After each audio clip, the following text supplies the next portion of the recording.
நம்ம டிஎன்பிஎஸ்சியில் இந்திய விடுதலை போராட்டத்தில் தமிழ்நாட்டோட பங்கு அப்படிங்கிறது ரொம்ப ரொம்ப இம்பார்ட்டண்ட்டான ஒரு டாபிக். ஸோ அந்த டாபிக் நம்ம பார்க்க போகிறோம். ஸோ எல்லாம் வந்துட்டிங்களா? நான் பேசுகிறது எல்லாத்துக்கும் ஆடிபிளாக? இது ஒரு டிஸ்கஷன் மட்டுமே நம்ம போய்கிட்டு இருக்கோம். ஸோ நம்ம எந்தெந்த டாப்பிக்லாம் இம்பார்ட்டண்ட்டோ அந்த டிஸ்கஷன் மாதிரி போய்கிட்டு இருக்கோம். உங்களுக்கு விருப்பமாக இருந்துச்சுன்னா நீங்கள் டெலிகிராம் குரூப்பில் ஜாயின் பண்ணிக்கலாம். எல்லாத்துக்கும் வாய்ஸ் ஆடிபிளாக இருக்கா? இந்திய விடுதலை போராட்டத்தில் தமிழ்நாட்டோட பங்கேற்பு அப்படின்னு சொல்லி இந்த ஹெட்டிங்கில் பார்க்குறோம். ஃபஸ்ட்டு பார்த்தோம்னா 1884 டிசம்பரில் பார்த்தோம்னா அடையாரில் பிரம்மஞான சபை கூட்டம் நடக்குது. அது யாருடைய இல்லத்தில் நடக்குதுன்னா திவான் ரகுநாத ராவ் அவருடைய இல்லத்தில் தான் நடக்குது. ஸோ அதில் பார்த்தோன்னா இந்த மாதிரி நமக்குன்னு ஒரு அமைப்பு ஏற்படுத்தணும்னு சொல்லி பேசிக்கிறாங்க. அந்த பேசுனதுனால இப்போ தேசிய மாநாட்டை பார்த்தோன்னா கல்கத்தாவில் வர்றதுக்கு முன்னாடியே பார்த்தோன்னா நம்ம அங்கே அமைப்பை கொண்டு வரலான்னு சொல்லி அதை டிஸ்கஷன் பண்ணிக்கிட்டு இருக்காங்க. ஆனால் அதுக்கு முன்னாடியே பம்பாயில் அந்த அமைப்பு வந்துருச்சு. இந்திய தேசிய காங்கிரஸ் அப்படிங்கிற அமைப்பு முதல் மாநாடு வந்துருச்சு. இந்த முதல் மாநாட்டில் பார்த்தோன்னா ரொம்ப முக்கியமான ஆள் யாருன்னு பார்த்தோம்னா ஆலன் ஆக்டோவியன் ஹியூம் இருக்கார்ல, அவர் தான் ரொம்ப முக்கியமான ஆள். அவர் பார்த்தோன்னா 1885 டிசம்பர் மாதம் 28 பார்த்தோம்னா ஒரு என்ன சொல்கிறது இந்த ஐஎன்சி அப்படிங்கிறத உருவாக்கிட்டாங்க. அதில் 72 பிரதிநிதிகள் பார்ட்டிசிபேட் பண்ணாங்க. சென்னை மாகாணத்தில் இருந்து 72 பிரதிநிதிகள் டோட்டலாக பார்ட்டிசிபேட் பண்ணாங்க. டோட்டலாக 72. இது ஸ்கூல் புக்கில் இருக்குது. அதில் சென்னையிலேருந்து பார்த்தோன்னா 21 பேர் பார்ட்டிசிபேட் பண்ணியிருப்பாங்க.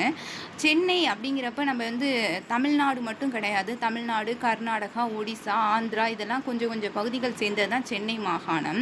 அதில் 21 பேர் வந்தாங்க. அதில் தமிழ்நாட்டில் மட்டும் 16 பேர் இந்த ஐஎன்சியில் பார்ட்டிசிபேட் பண்ணியிருப்பாங்க. இந்த 16 பேரும் யாருன்னு பார்த்தோன்னா சென்னை மகாஜன சங்கத்தோட சார்பாக வந்தவங்க தான் அப்படின்னு சொல்கிறாங்க.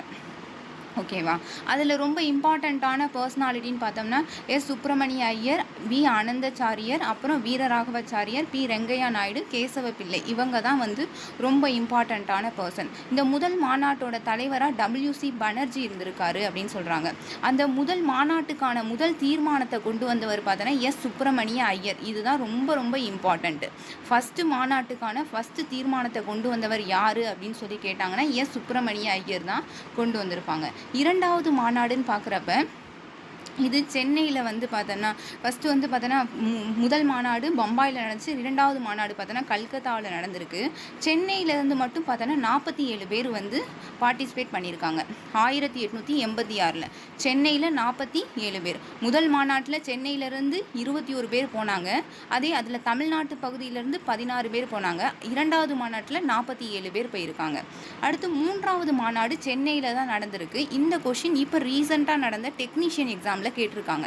1887 1000 விளக்கு பகுதியில் மக்கீஸ் கார்டன் அப்படிங்கிற இடத்துல நடந்திருக்கு. அதனுடைய தலைமை யாருன்னு பார்த்தோம்னா பக்ருதீன் தியாப்ஜி இருக்கார்ல, அவர் தான் தலைவர். இது பார்த்தோன்னா ஃபஸ்ட்டு ஒரு முஸ்லீம் பர்சன் பார்த்தோன்னா ஐஎன்சியில் தலைமையாக இருந்தவர் யாருன்னா பக்ருதீன் தியாப்ஜி அப்படின்னு சொல்கிறாங்க.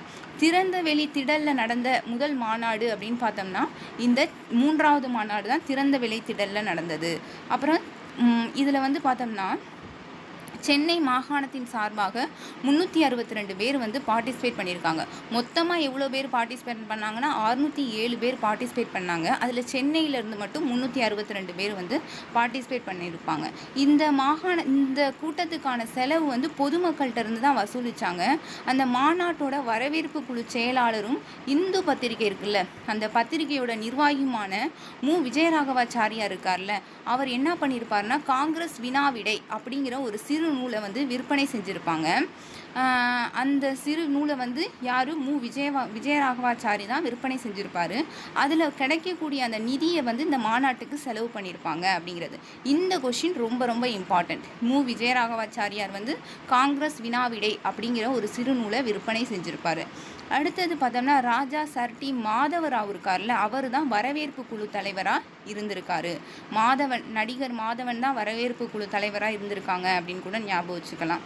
அடுத்து சென்னை கவர்னராக இருந்த கன்னிமரா பிரபு இருக்கார்ல, அவர் தான் அவங்களுக்கு சிறப்பு விருந்தெல்லாம் கொடுத்தாங்க அப்படின்னு சொல்கிறாங்க. ஓகேவா? இதில் ஒரே ஒரு கொஷின் இம்பார்ட்டண்ட்டானது மிஸ் ஆகிருக்கு. ஒன்று என்னென்னா, மூக்கனாச்சாரி இருக்கார்ல, அவர் வந்து பார்த்தோம்னா இந்த மாநாட்டுக்கு வந்து பார்த்தோம்னா தமிழில் உரையாற்றினவர் யாருன்னா மூக்கனாச்சாரி. இது வந்து இப்போ நடந்த டெக்னீஷியன் எக்ஸாமில் கேட்டிருந்தாங்க. ரொம்ப இம்பார்ட்டண்ட். இப்போ நடந்த டெக்னீஷியன் எக்ஸாமில் மூக்கனாச்சாரி, ராவ் சாஹிப் மூக்கனாச்சாரி தான் 3வது ஐஎன்சி மாநாட்டில் தமிழில் பேசியிருப்பார்.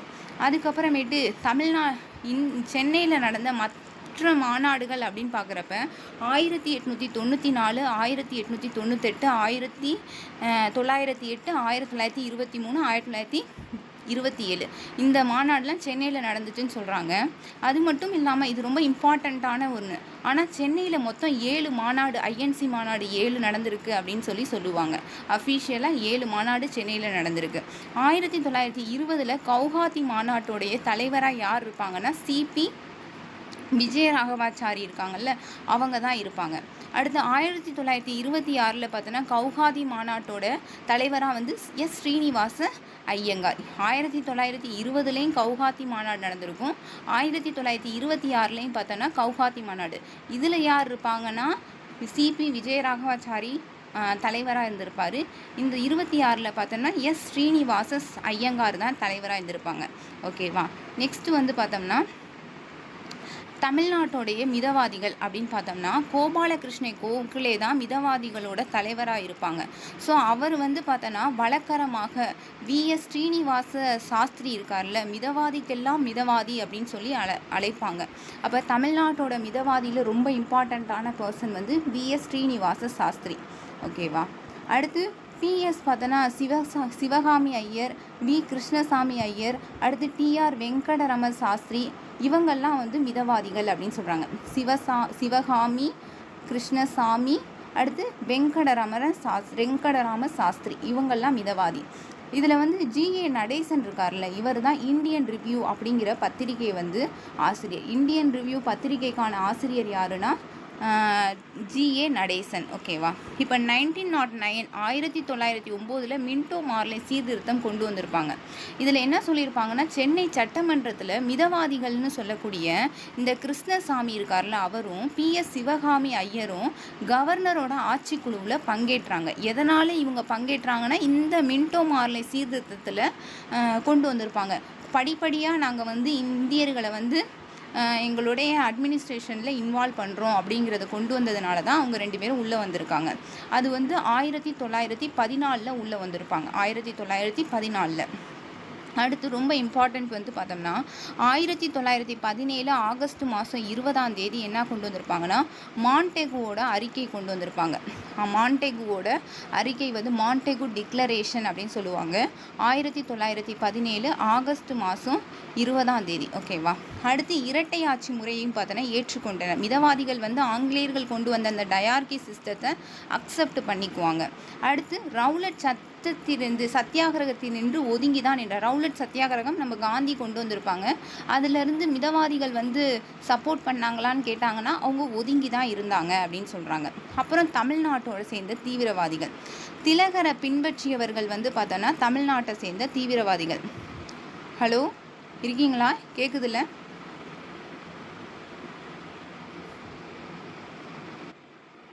கேக்குதா? கேக்குது மேம்.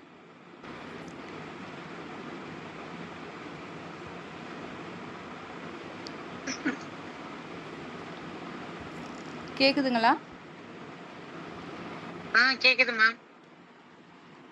இப்போ தமிழ்நாட்டோட தீவிரவாதிகள்னு பார்த்தோன்னா திலகரை பின்பற்றியவர்கள் தான் தமிழ்நாட்டோட தீவிரவாதிகள். சேலம் பார்த்தோம்னா விஜயராகவாச்சாரி இருக்கார்ல, இவர் வந்து தமிழ்நாட்டு தீவிரவாதத்தோட தந்தை அப்படின்னு சொல்லி சேலம் விஜயராகவாச்சாரியார் சொல்லுவாங்க. ரொம்ப ரொம்ப இம்பார்ட்டண்ட்டான ஒன்று. அடுத்து இவருடைய பாசறையில் பயிற்சி பெற்றவர் தான் ராஜாஜின்னு சொல்லக்கூடிய ராஜகோபாலாச்சாரி. இவர் வந்து அப்புறம் சேலம் இருக்குல்ல, அதை வந்து தென்னாட்டின் பூனா அப்படின்னு சொல்லுவாங்க. சேலத்தை தான் தென்னாட்டோட பூனா அப்படின்னு சொல்லுவாங்க. டிஎம் நாயர், எஸ் கஸ்தூரி ரங்க ஐயங்கர், ஏ ராமசாமி ஐயங்கர், டி ரெங்காச்சாரி, இவங்கள்லாம் பார்த்தோம்னா என்ன சொல்கிறாங்கன்னா இது தீவிரவாதிகள் அப்படின்னு சொல்லுவாங்க. ஓகேவா? அடுத்தது வந்து தமிழ்நாட்டு திலகரான இந்த வஉசி இருக்கார்ல, அவர் வந்து தூத்துக்குடியில் சுதேசி கப்பல் கம்பெனியை 1906 நவம்பரில் உருவாக்கியிருப்பார். ஆனால் நம்ம ஸ்கூல் புக்கில் எப்படி இருக்குன்னா 1906 தான் உருவாக்கியிருப்பார் அப்படின்னு சொல்லுவாங்க. அந்த டேட்டில் தானே வங்க பிரிவினை நடந்துச்சு, அதே தான் சொல்லியிருப்பாங்க. அடுத்து 1907 என்ன ஆகுன்னு பார்த்தோன்னா சூரத் பிளவு நடக்கும். இப்போ வந்து தமிழ்நாட்டு தீவிரவாதிகளை திரட்ட வஉசி பார்த்தோன்னா வஉசிக்கு அரவிந்த கோஷ் வந்து தந்தி அனுப்புகிறாரு. வஉசி இருக்கார்ல, இவர் என்ன பண்ணுறாருன்னா பாரதியார் மண்டையம் ஸ்ரீனிவாசாச்சாரியோட பேச்சுவார்த்தை நடத்துகிறாரு. கலந்து ஆலோசித்து இந்த மாதிரி நம்ம வந்து தமிழ்நாட்டிலேருந்து தீவிரவாதிகள் நம்மளோட மக்களை கூட்டிகிட்டு போகணும் அந்த மாநாட்டுக்கு, சூரத் பிளவுக்குன்னு சொல்கிறாங்க. அப்போ வந்து அந்த மாநாட்டில் பார்த்தோன்னா திலகரை சூழ்ந்து பாதுகாப்பு அளித்தனர். யார் பாதுகாப்பு அளித்தனர்? தமிழ்நாட்டை சேர்ந்த தீவிரவாதிகள் பாதுகாப்பு அளித்தனர் அப்படின்னு சொல்கிறாங்க. அதில் வந்து அதை பாரதியார் எப்படி அழகாக எழுதியிருக்காருன்னா தன்னுடைய நூலில், தமக்கு அடிபட்ட போதும் திலகரை காக்க வேண்டும் என்று அசையாது நின்ற தீரத்தன்மை என்னும்போது, அவங்களோட அந்த எண்ணத்தை நின்னும்போது எனக்கு அப்படியே புல்லரிக்குது, மகிழ்ச்சியாக இருக்கேன், மகிழ்ச்சி உண்டாகுதுன்னு சொல்லி பாரதியார் எழுதியிருப்பார். அடுத்து 1908 பிப்ரவரி மாதம் கோரல் தொழிற்சாலை வேலை நிறுத்தம் நடந்திருக்கும். அந்த வேலை நிறுத்தத்தில் வஉசி சுப்பிரமணிய சிவாவும் கைது பண்ணியிருப்பாங்க. இந்த கொஷின் கேட்டிருந்தாங்க குரூப் 1 எக்ஸாமில். பிப்ரவரி மார்ச் மாதம் 2 மாதத்துலேயும் வந்து பார்த்தோன்னா என்னது இவங்க வந்து பிப்ரவரி மாதம் போராட்டம் நடத்தியிருப்பாங்க, மார்ச் மாதம் கைது பண்ணியிருப்பாங்க. இது கேட்டிருந்தாங்க. அடுத்து தூத்துக்குடியிலையும் பார்த்தோம்னா திருநெல்வேலியிலையும் பார்த்தோன்னா வன்முறை வந்து நிறையா நடந்துச்சு. ஏன் அப்படி நடந்துச்சுன்னா இவங்களை கைது பண்ணதுனால. அடுத்து 1911 பார்த்தோன்னா ஜூன் 17 நமக்கு தெரியும் வாஞ்சிநாதன் அப்படிங்கிறவர் வந்து பார்த்தோன்னா திருநெல்வேலி துணை கலெக்டராக இருந்தக்கூடிய மணியாச்சி ரயில் நிலையத்தில் சுட்டு கொன்றார் அப்படின்னு சொல்லி, ஆஷர் சுட்டு கொண்டார் அப்படின்னு சொல்லி நம்ம படிப்போம் ஸ்கூல் புக்கில். அவருடைய சுட்டுக்கொண்டுட்டு அவரே சுட்டுக்குவார். அப்போ வந்து அவருடைய சட்டை பையில் 5ஆம் சார்ஜை கொள்வதற்கான ஒத்திகைன்னு சொல்லி அந்த சட்டை பையில் இருக்கக்கூடிய கடிதத்தில் இருக்கும். பயங்கரவாதிகள் அப்படின்னு நம்ம எடுத்துட்டோம்னா 1905 பார்த்தோன்னா லண்டனில் பார்த்தோன்னா ஹோம் ரூல் லீக்கு, 1906 ஹோம் இந்திய விடுதி இந்தியன் ஹவுஸ் அப்படிங்கிறத 1906 அமைச்சிருப்பாங்க. ஸோ இதில் வந்து வாவேசு ஐயர், அப்புறம் டாக்டர் பார்த்தோன்னா டிஎஸ்எஸ் ராஜன், அப்புறம் எம்பிடி ஆச்சாரியா, இவங்கெல்லாம் பார்த்தோன்னா பயிற்சி பெற்றாங்க அப்படின்னு சொல்கிறாங்க. அப்புறம் வெள்ளை அதிகாரிகளை கொன்று கிளர்ச்சி பார்த்தோன்னா செய்து இந்தியாவை விடுவிப்பது அப்படிங்கிற எண்ணத்தில் தான் இது வந்து அவங்களுடைய நோக்கமாக இருந்துச்சு. யாருடைய நோக்கம்னா இந்த பயங்கரவாதிகளோட நோக்கமாக இருந்துச்சு. ஓகே, நம்ம இன்னும் இவ்வளோ நேரம் பார்த்த வரைக்கும் கொஷின்ஸ் வந்து கேட்கலாம், எப்படி நீங்கள் அண்டர்ஸ்டாண்ட் பண்ணியிருக்கீங்க அப்படிங்கிறதுக்காக.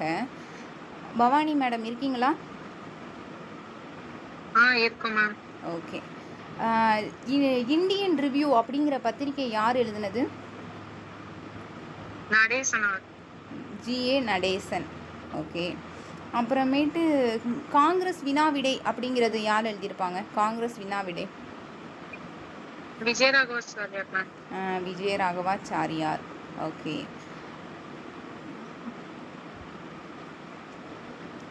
மூன்றாவது மாநாடு இருக்குல்ல, மூன்றாவது மாநாட்டோட தலைவர் யாரு? Badruddin Tyabji. Okay, good. So first மாநாட்டோட தலைவர், ஃபர்ஸ்ட் ஐஎன்சியோட தலைவர் WC பானர்ஜி. அதில் நான் ஒன்று சொல்லியிருப்பேன்ல, தமிழ் மொழியில் பேசினவர் யாருன்னு சொல்லியிருப்பேன்ல, அது ஞாபகம் இருக்கா? இப்போ கூட கேட்டாங்கன்னு கூட சொன்னேன், மூக்கனாச்சாரியா. ஓகே, நீங்கள் நடத்துகிறப்ப கொஞ்சம் ஷார்ட் நோட்ஸ் மாதிரி கூட எடுத்துக்கோங்க, ஓகேவா? மற்றவங்களுக்குலாம் ஓகே தானே? இப்போ நெக்ஸ்ட்டு வந்து வாவேசு ஐயர் அப்படின்னு சொல்லி பார்த்தோம்னா, இவர் வந்து பார்த்தோன்னா பாரிஸ்டர் படிப்புக்காக லண்டனுக்கு சென்று இந்திய விடுதி அப்படின்னு சொல்லக்கூடிய இந்தியன் ஹவுஸில் தங்கி படித்தவர் தான் இந்த வாவேசு ஐயர்.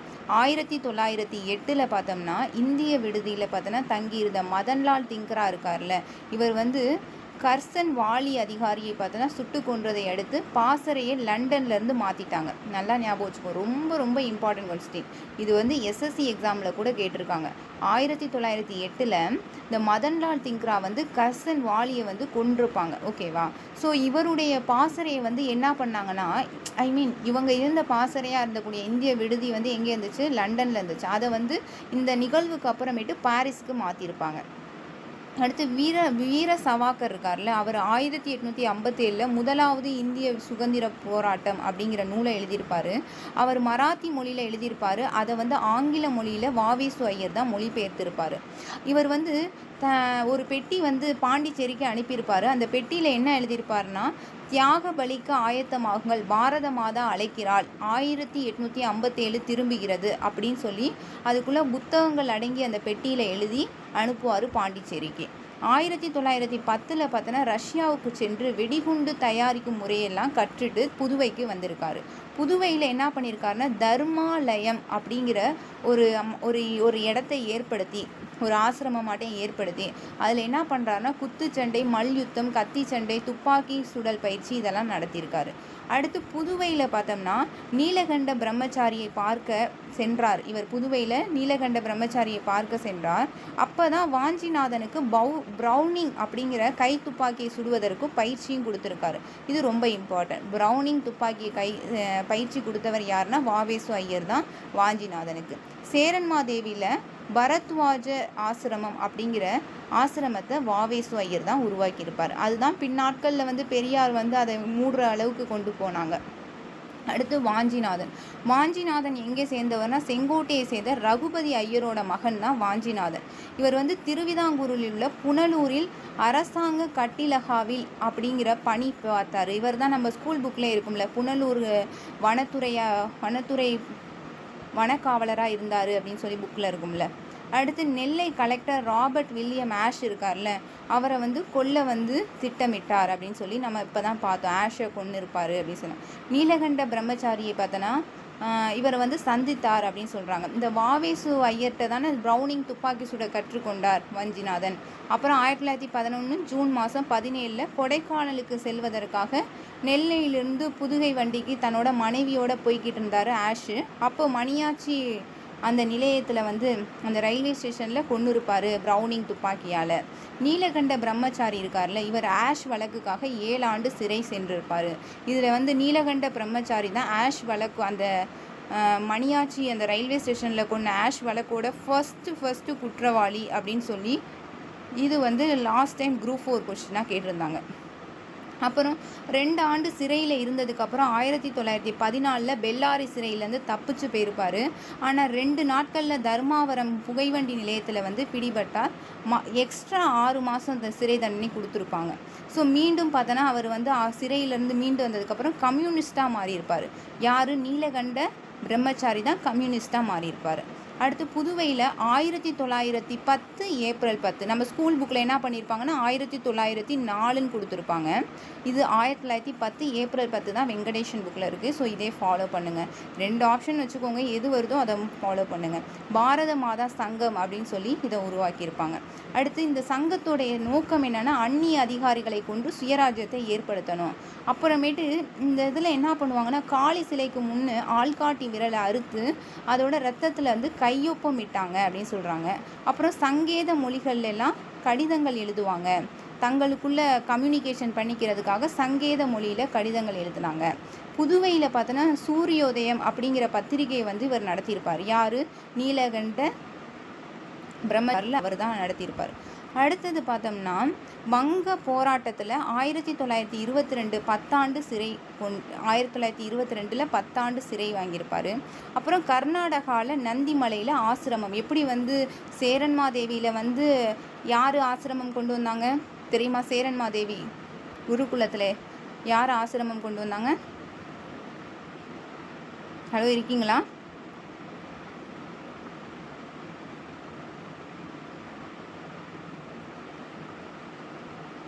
எந்த ஆசிரமம்? ஹலோ, வாவேசு ஐயர் தானே மேம் நடத்துனாங்க? சேரன்மாதேவி குருகுல வாவேசு ஐயர், கரெக்ட். அடுத்து வந்து பார்த்தோம்னா கர்நாடகாவில் நந்திமலையில் ஆசிரமம். அடுத்து மாடசாமி அப்படிங்கிறவர் பார்த்தோம்னா ஒட்டப்பிடாரத்தில் பிறந்தவர் தான் மாடசாமி. ஒட்டப்பிடாரத்தில் பிறந்தவர் மாடசாமியும் வருவாங்க. அதே மாதிரி பார்த்தோன்னா வஉசியும் ஒட்டப்பிடாரத்தில் தான் பிறந்தவர். ஓகேவா? இந்த வஉசியோட வழக்கரமாக செயல்பட்டவர் தான் மாடசாமி. இதுவும் இப்போ நடந்த டெக்னீஷியன் எக்ஸாமில் கேட்ட கொஷின். வஉசியோட வழக்கரமாக செயல்பட்டவர் யார்? மாடசாமி. ஓகேவா? சுதேசி கிளர்ச்சியில் வாஞ்சிநாதன் சார்ந்திருந்த அந்த பயங்கரவாத படையில் மாடசாமியும் ஒரு ஆளாக இருந்திருக்காரு அப்படின்னு சொல்கிறாங்க. ஆஷ் கொலைக்கு பிறகு இவரும் தலைமறைவாயிட்டார். சொந்தமான இவருடைய நிலங்கள் எல்லாம் பறிமுதல் பண்ணிட்டாங்க பிரிட்டிஷ்காரவங்க. இவர் பாண்டிச்சேரிக்கு போய் சிங்கப்பூர் போய் அது வழியாக ஜெர்மனுக்கு போகிறாரு கடைசியாக அப்படின்னு சொல்லி சொல்கிறாங்க. அடுத்து எம்பிடி ஆச்சாரியா, இவர் வந்து திருவல்லிக்கேணியில் வாழ்ந்து வந்தவர் அப்படின்னு சொல்கிறாங்க. இந்த எம்பிடியோட விரிவாக்கம் என்னன்னா மண்டையம் பிரதிவாதி திருமலாச்சாரியார் அப்படின்னு சொல்லுவாங்க. அடுத்து லண்டனில் பார்த்தோன்னா இந்திய விடுதியில் பார்த்தோம்னா வாவேசு ஐயர் டிஎஸ்எஸ் ராஜனோட தங்கி பார்த்தோம்னா இவரும் இருந்திருப்பார். அப்போ எம்பிடி ஆச்சாரியா வாவேசு ஐயர் டிஎஸ்எஸ் ராஜன்லாம் லண்டனில் வந்து தங்கியிருந்தப்ப மீட் பண்ணியிருப்பாங்க போல். அடுத்து வந்து தூத்துக்குடியில் வந்து குருநாத ஐயர் டாக்டர் செண்பகராமன் இவங்களோடையும் இவர் இருந்திருக்காரு. பெர்லின் முகாமில் இருந்த புரட்சியாளர்களிடையே செல்வாக்கு பெற்றவராக எம்பிடி ஆச்சாரியா இருந்திருக்காரு. அடுத்து குருநாத ஐயர், இவர் வந்து தூத்துக்குடியில் வந்து போலீஸ் லக்காவில் பார்த்தோன்னா தலைமை காவலராக இருந்திருக்காரு. யார்? குருநாத ஐயர். சுதேசி இயக்கத்துக்காக தன்னுடைய வேலையை வந்து துறந்திருப்பார். வஉசி கைதானதை ஒட்டி என்ன பண்ணியிருப்பாருன்னா நெல்லை நகரில் கலவரத்தில் ஈடுபட்டாங்க மக்கள். ஸோ அதனால் கட்டடங்கள்லாம் தீக்கிரையாச்சு. இந்த குருநாத ஐயரையும் கைது பண்ணியிருப்பார். இவரும் பெர்லின் சென்று பயங்கரவாதிகளுக்கிடையே ஒரு புரட்சியாளராக இருந்திருப்பார். அடுத்து டாக்டர் செண்பகராமன் பார்த்தோன்னா நாஞ்சில் நாட்டை சேர்ந்த எம்டன் செண்பகராமன் அப்படின்னு சொல்லுவாங்க. இவர் வந்து ப்ரோ இந்தியா அப்படிங்கிற பத்திரிகையை நடத்தியிருப்பார். ரொம்ப இம்பார்ட்டன்ட். ப்ரோ இந்தியா பத்திரிகை நடத்தியவர் தான் செண்பகராமன். ஜெர்மன் அதிபரான கெய்சரின் நம்பிக்கைக்கு பாத்திரமானவர் தான் செண்பகராமன். லெனினை ஆதரித்து பார்த்தோன்னா சந்தித்து ஆதரவை பெற்றவர். லெனினோட ஆதரித்து அவருடைய ஆதரவை பெற்றவர் பார்த்தோன்னா செண்பகராமன். ஜெர்மனோட அதிபரான கெய்சரோட நம்பிக்கைக்குரியவர் தான் செண்பகராமன். லெனினை ஆதரித்து அவருடைய ஆதரவை பெற்றவர். லெனினை சந்தித்து அவருடைய ஆதரவை. 1914 எம்டன் கப்பல் 14 தான் முதல் உலகப் போர் நடந்திருக்கும். அப்போ இந்த எம்டன் நீர்மூழ்கி கப்பலை சென்னை உயர்நீதிமன்றத்தோட கட்டடத்தை குறி வச்சு தாக்கியிருப்பார். ஏன்னா அதெல்லாம் பிரிட்டிஷ் தானே ஆக்குப்பை பண்ணியிருந்தாங்க அதுக்காக. அடுத்து காபூலில் வந்து தற்காலிக இந்திய குடியரசு இருக்குல்ல, அதை நிறுவி அயல்நாட்டு அமைச்சராகவும் நம்ம செண்பகராமன் இருந்திருக்காரு. பாரதியார் அப்படின்னு எடுத்துட்டோம்னா 1904 பார்த்தோன்னா சுதேசமித்திரன் அப்படிங்கிற பத்திரிகையோட துணை ஆசிரியராக இருந்திருக்காங்க. வங்க பிரிவினை எதிர்த்து முதல் கவிதையை எழுதியிருக்காரு பாரதியார். அடுத்து வாரணாசி காங்கிரஸ் கூட்டத்தில் பார்த்தோன்னா கலந்து கொண்டிருப்பார். அடுத்து கல்கத்தா சென்று வரப்போ விவேகானந்தரோட சீடரான சகோதரி நிவேதிதாவை சந்திச்சிருப்பாரு அப்படின்னு சொல்கிறாரு. அதுக்கப்புறமேட்டு இவர் இருக்கார்ல நம்ம பாரதியார், பக்கிம் சந்திராவோட வந்தே மாதரம் பாடலை வந்து தமிழில் வந்து சக்கரவர்த்தினி அப்படிங்கிற மாதல் இதழில் எழுதியிருப்பாங்க. ரொம்ப இம்பார்ட்டன்ட். பக்கிம் சந்திராவோட வந்தே மாதரம் அப்படிங்கிற இதழில் பாடலை வந்து என்ன பண்ணியிருப்பார்? சக்கரவர்த்தினி அப்படிங்கிற மாத இதழில் எழுதியிருப்பாங்க. சக்கரவர்த்தினி எப்போ ஆரம்பித்தாருன்னா 1905 ஆரம்பிச்சிருப்பார். வஉசி பார்த்தோன்னா கப்பலை பாரதி தேவி பெற்றெடுத்த 2 தவ புதல்வர்கள் அப்படின்னு சொல்லி அதை வர்ணிச்சிருப்பார். ரொம்ப இம்பார்ட்டன்ட்.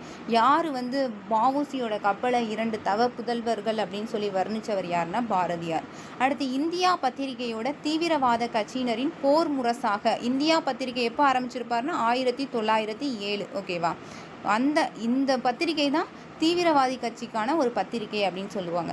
1906 கல்கத்தா காங்கிரஸில் கலந்து கொண்டார். அடுத்து வந்து பார்த்தோன்னா 1907 மே மாதம் பிபின் சந்திரபாலரை பார்த்தோன்னா ஆந்திராவுக்கு கூட்டிகிட்டு வந்தவர், ஆந்திரா வழியாக சென்னைக்கு கூட்டிகிட்டு வந்தவரும் நம்ம பாரதியார் தான். அடுத்து லாலா லஜபதி ராய் கைது செய்தப்ப அவரை பார்த்து புகழ்ந்து கவிதை எழுதியிருப்பாரு. அதை லஜபதி ராய் துதின்னு சொல்லுவாங்க, இல்லைன்னா லஜபதி ராய் பிரவாபம் அப்படின்னு சொல்லுவாங்க. அடுத்து எங்கள் காங்கிரஸ் யாத்திரை அப்படிங்கிற நூலை எழுதினவரும் யாருன்னா பாரதியார் தான். எங்கள் காங்கிரஸ் யாத்திரை அப்படிங்கிற நூல். அடுத்து புதிய கட்சியினரின் கோட்பாடு, திலகரோட புதிய கட்சியோட கோட்பாடு டெனன்ட்ஸ் ஆஃப் நியூ பார்ட்டின்னு சொல்லி நம்ம ஸ்கூல் புக்கில் கொடுத்துருப்பாங்க. அதை வந்து ஆங்கிலத்தில் திலகர் எழுதியிருப்பார், அதை தமிழில் எழுதியிருப்பார் பாரதியார். வஉசி வந்து நெல்லை கலெக்டர் விஞ்சை வந்து சந்திச்சிருப்பாங்க. வஉசி வந்து நெல்லை கலெக்டர் விஞ்சை சந்தித்த போது இங்கே மாற்றிக்கோங்க, பாரதியார் தான் வெள்ளை கலெக்டர் விஞ்சை சந்திச்சிருப்பார். ஓகேவா? பாரதியார் பாரதி வந்து சந்திச்ச போது என்ன சொல்லுவாங்கன்னா, தேசபக்தனுக்கு ஆங்கிலேயன் சொன்னது, ஆங்கிலேயனுக்கு தேசபக்தன் சொன்னது அந்த தலைப்பில் வந்து பாடியிருப்பார் அப்படின்னு சொல்கிறாங்க. வஉசி கைதானப்போ என்ன சொல்கிறாருன்னா, நெல்லையிலே தங்கி அந்த வழக்கு விசாரணையெல்லாம் கவனித்து வந்தாருங்க. அப்புறம் வஉசிக்கு வந்து 40 ஆண்டு சிறை தண்டனையும் சிவாவுக்கு 10 ஆண்டு சிறை தண்டனையும் கொடுத்ததை பார்த்தோன்னா, பாரதியார் என்ன பண்ணாருன்னா, இந்தியா பத்திரிகையில் பார்த்தோன்னா எழுதியிருப்பார். அந்த இந்தியா பத்திரிகையோட ஆசிரியர் இருக்கார்ல, அவர் வந்து எம் ஸ்ரீனிவாசன், அவரை வந்து கைது பண்ணிடுவாங்க. ஏன்னா இவர் எழுதியிருப்பார், ஆனால் அதோடைய உரிமையாளர் யாருன்னா எம் ஸ்ரீனிவாசன். ஸோ அவரை கைது பண்ணி அவருக்கு ஒரு 5 ஆண்டு சிறை தண்டனை கொடுத்துருப்பாங்க. இவர் வந்து புதுச்சேரியில் 1908 தஞ்சம் புகுந்திருப்பார் அப்படின்னு சொல்கிறாங்க. வாஞ்சிநாதன் ஆஷை கொன்னதை வந்து இவர் வந்து ஒரு ரொம்ப சந்தோஷப்படலை. இது ஒரு துரதிர்ஷ்டமான சம்பவம், எதிர்பாராத விபத்துன்னு தான் வர்ணிச்சிருப்பார். அடுத்து அரசியல் கொள்கையிலையும் சரி, ஆயுத புரட்சியிலையும் பார்த்தோன்னா நம்பிக்கை இல்லை அப்படின்னு சொல்லுவாங்க. யார் பாரதியார் இருக்கார்ல, இவர் சொல்லுவார் அரசியல் கொலையிலையும் சரி ஆயுத புரட்சியிலையும் இவருக்கு நம்பிக்கையே கிடையாது. 1918 டிசம்பரில் தமிழ்நாடு திரும்பிய பாரதியார் இருக்கார்ல, அவர் கடலூர் சிறையிலிருந்து அடைக்கப்பட்டார். அப்புறம் 1919 என்ன பண்ணாங்கன்னா, இந்த மார்ச் ரவுலட் சட்டம் எதிர்ப்பு பற்றி சென்னை வந்த காந்தியடிகளை சந்தித்து பேசி அதுக்கப்புறம் இவர் ஒரு அகிம்சைவாதியாக மாறிட்டாங்க அப்படின்னு சொல்லுவாங்க. ஓகேவா. அடுத்தது பார்த்தோம்னா வஉசி இருக்கார்ல, அவர் வந்து பார்த்தோன்னா சுதேசி இயக்கம் தமிழ்நாட்டுக்கு அளித்த ஒரு தவ புதல்வன் அப்படின்னு நம்ம வந்து வஉசியை சொல்லலாம். இவர் வந்து கோயில்பட்டி தாலுக்கா ஒட்டப்பிராரத்தை சேர்ந்தவர். தூத்துக்குடியில் வழக்கறிஞராக இருந்தவர் தான் வஉசி. அபேதனந்தர் அப்புறம் ராமநந்தர் அப்படிங்கிற ஒரு வங்க துறவியோட தொடர்பு கொண்டவர். அதனால் இவர் வந்து சுதேசி இயக்கத்தில் அதிகமாக ஆர்வத்தோடு ஈடுபட்டார். 1882 இந்திய கம்பெனிகள் சட்டப்படி பார்த்தோன்னா 1906 அக்டோபர் மாதம் 16 சுதேசி ஸ்டீம் நேவிகேஷன் கம்பெனி அப்படின்னு ஒன்று உருவாக்கியிருப்பார். அது வந்து காளியா அப்படிங்கிற லாவோ அப்படிங்கிற 2 கப்பலை வந்து வாங்கியிருப்பார். ஸோ இது வந்து பார்த்தோம்னா இந்த கப்பலை மூட்டைகளை ஏற்றுவதற்காக 2 இயந்திர படகுகளையும் வாங்கியிருப்பார் அப்படின்னு சொல்லுவாங்க. ஓகேவா. அடுத்தது பார்த்தோம்னா இவர் வந்து தூத்துக்குடியில் பார்த்தோன்னா தர்மலங்க நெசவு சாலை, அப்புறம் தேசிய பண்டகச்சாலை இதெல்லாம் உருவாக்கியிருப்பார். சென்னை நகரில் பார்த்தோன்னா சென்னை விவசாய கைத்தொழில் சங்கம் லிமிடெட் அப்படிங்கிறதையும் உருவாக்கியிருப்பார். அடுத்து சக்கரை செட்டியார் தலைமையில் சென்னை நகரில் சுதேசி பிரச்சார சபையும் உருவாக்கிறார். ரொம்ப இம்பார்ட்டன்ட். சக்கரை செட்டியார் தலைமையில் சென்னை நகரில் சுதேசி பிரச்சார சபையை உருவாக்கியிருப்பார். 1906 கல்கத்தா காங்கிரஸ் கூட்டத்தில் வஉசி, ராஜாஜி, அப்புறம் கஸ்தூரி ரங்க ஐயங்கர், ராமலிங்கம் பிள்ளை, அப்புறம் சத்தியமூர்த்தி இவங்கெல்லாம் பார்த்தோன்னா அந்த கூட்டத்தில் கலந்து கொண்டிருப்பாங்க. 1907 பார்த்தோன்னா சூரத் காங்கிரஸ்க்கு பார்த்தோன்னா தீவிரவாதிகளை அழைத்து வருமாறு நம்ம தான் பார்த்தோம்ல, அரவிந்த கோஷ் வந்து வஉசிக்கு கடிதம் எழுதியிருப்பார். அவர் சென்னைக்கு சென்று பாரதியார், மண்டேம் ஸ்ரீனிவாச்சாரியாவோட கலந்து பேசுவார் அப்படின்னு சொல்லுவாங்க. திலகரை சூழ்ந்து இவர் வந்து பாதுகாப்பு அளித்தாங்க அப்படின்னு பாரதியார் கூட எழுதியிருப்பார்ல. அடுத்து தேசிய தீவிரவாதிகளுக்கு தனி கட்சி. இப்போ வங்காளத்துக்குன்னு பார்த்தோம்னா அரவிந்த கோஷை சொல்லலாம், மகாராஷ்டிராவுக்குன்னு திலகரை சொல்லலாம், சென்னை மாகாணத்துக்கு வஉசி செயலாளராக இருந்தாங்க அப்படின்னு சொல்கிறாங்க. பிபின் சந்திரபால் விடுதலையை நெல்லையில் ஊர்வலமாக நடத்துனாங்க. அப்போ நெல்லை கலெக்டர் விஞ்சை சந்திக்க கூப்பிட்ருப்பாங்க. இப்போ போவாங்க. சிவாவும் பத்மநாத ஐயங்கர், வஉசி இவங்கெல்லாம் 3 பேரும் போவாங்க. அவங்க 3 பேர்த்தையும் கைது பண்ணிடுவாங்க.